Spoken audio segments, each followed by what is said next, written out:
I recently came across one of the most interesting and unique historical figures that I've ever found, which is the 17th century Jewish Rabbi Zevi. His name apparently means something like Jupiter mountain gazelle, which I think would be kind of foreshadowing for the kind of weird, unique life he would live, because I don't know what, Jupiter and mountain gazelle have in common here.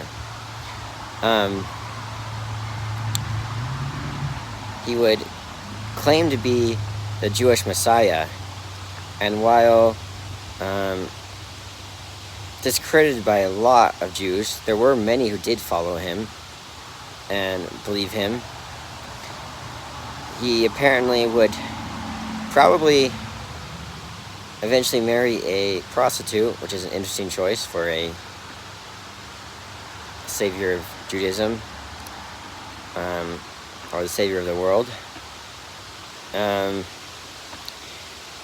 He would go on to live in Constantinople, which of course had Islamic influence, and maybe being afraid of his followers, they gave him an ultimatum, which was either you be put to death or you convert to Islam. So, you guessed it, the Jewish Messiah converted to Islam,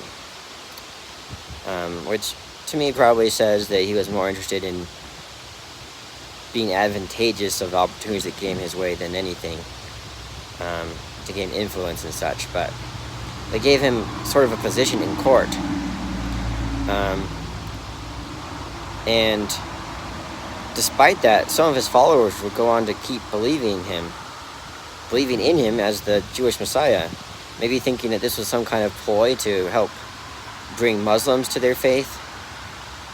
But to their credit, he did end up losing his position in court and being banished twice because of Jewish practices, even though he did still wear a turban for the rest of his life. So he's kind of a unique hybrid of religions or something.